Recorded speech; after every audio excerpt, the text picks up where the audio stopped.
자녀 1, 자녀 2, 자녀 3은 모두 30% 지분을 갖고 있기 때문에 2억 2,299만 원에 30%를 곱하면 각 6,689만 7천 원이 계산됩니다. 4위는 10% 지분을 갖고 있기 때문에 2,229만 9천 원이 계산됩니다. 4명 주주 모두 1억 원 이하이므로 증여세 과세 대상에서 제외됩니다. 김프로, 식사는 잡섰어? 여러분의 밥을 항상 걱정하는 김프로입니다. 지난 영상에서는 특정 법인에 대한 전반적인 내용에 대해 살펴보았죠. 이번 영상에서는 특정 법인을 이용한 절세 방법에 대해 본격적으로 알아보도록 하겠습니다. 특정 법인과의 거래를 통한 이익의 증여의제에서 5가지 거래가 있다고 했죠. 이 5가지 중 가장 먼저 머릿속에서 떠오르는 게 무엇일까요? 초과배당. 맞습니다. 특정 법인인 자녀 법인이 부모 법인의 주식을 취득하여 배당을 받는 것입니다. 그것도 균등 배당이 아닌 100% 몰아주기 초과 배당을 받는 것이지요. 그러면 자녀 법인의 재무 구조는 좋아지고 그 자금을 바탕으로 영업을 강화하고 매출을 키워나갈 수 있겠지요. 부모 법인의 미처분 이익잉여금을 줄이는 효과는 덤이고요. 부모 법인의 주주는 대표이사이자 부친이 50%, 모친이 30%, 타인이 10%, 자녀 법인이 10%로 구성되어 있습니다. 자녀 법인은 자녀 3명이 각 30%씩, 그리고 사위가 10%를 보유하고 있고요.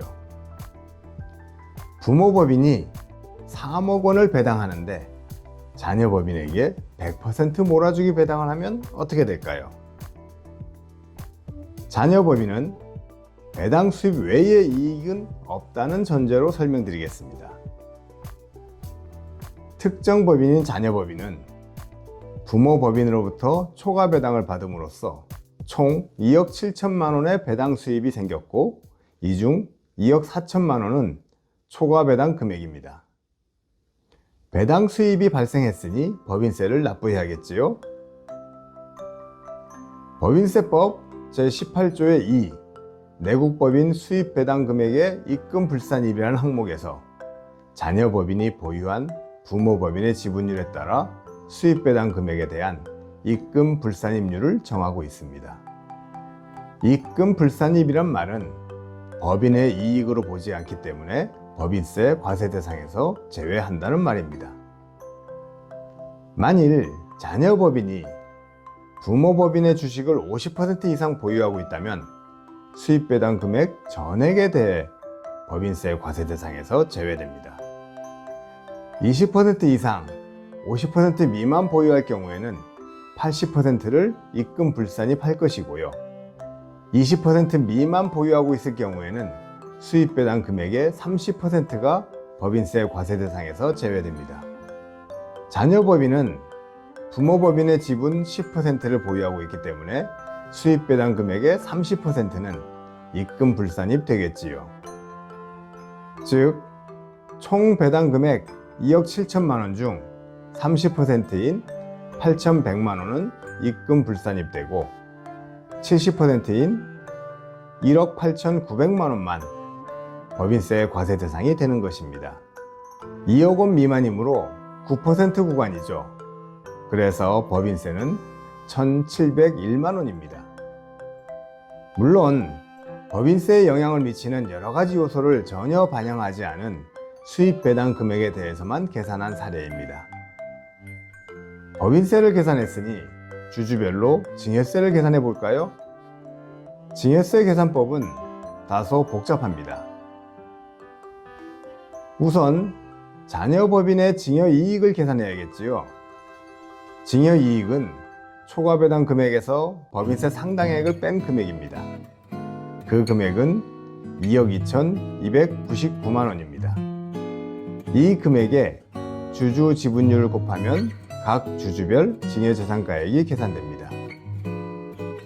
자녀 1, 자녀 2, 자녀 3은 모두 30% 지분을 갖고 있기 때문에 2억 2,299만 원에 30%를 곱하면 각 6,689만 7천 원이 계산됩니다.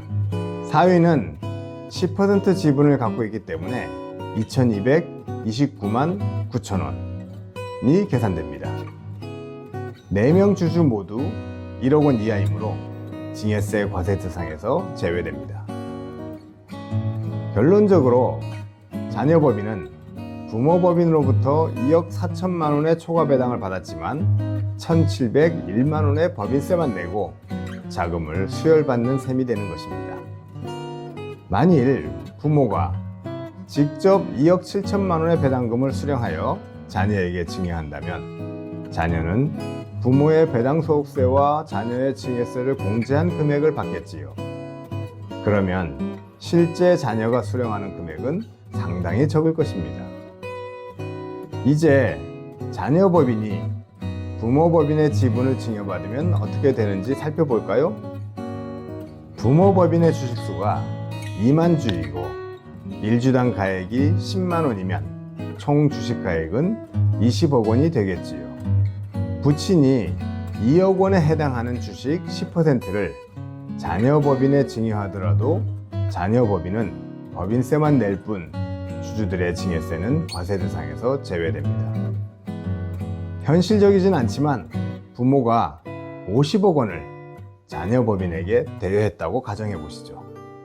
자녀법인은 가중평균 이자율이나 기획재정부에서 규정한 당좌대출 이자율을 적용한 이자 금액을 채권자인 부모에게 지급해야 합니다.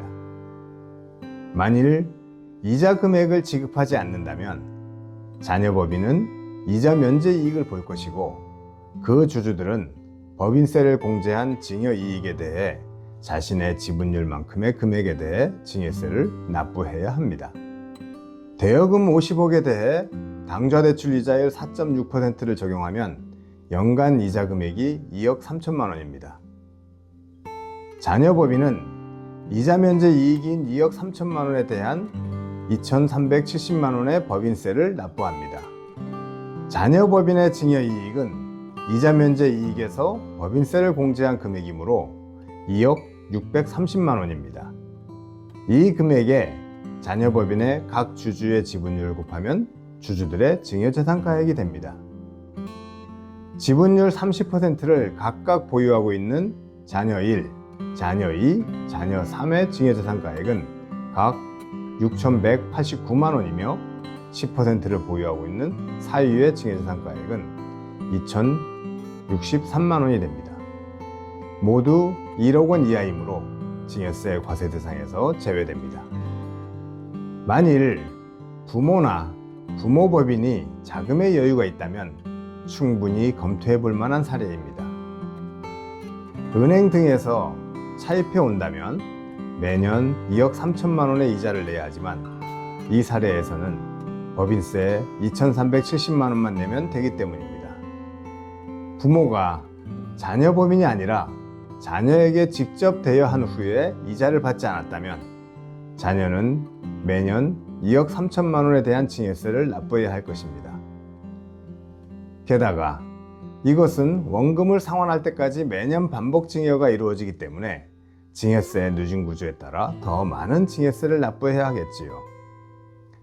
이상으로 특정 법인을 활용한 몇 가지 절세 전략에 대해 살펴보았습니다. 이 외에도 다양한 방법이 있지만 시간 관계상 다음 기회에 말씀드리도록 하겠습니다. 단지 위 계산은 다양한 변수를 고려하지 않고 상황을 단순화시켜서 계산한 것이기 때문에 상황에 따른 계산은 별도로 해야 함을 유의하시기 바랍니다. 지금까지 김프로TV를 시청해 주셔서 감사합니다. 내용이 도움이 되셨다면 구독과 좋아요 꼭 눌러주시기 바랍니다. 이상 김프로였습니다. 감사합니다.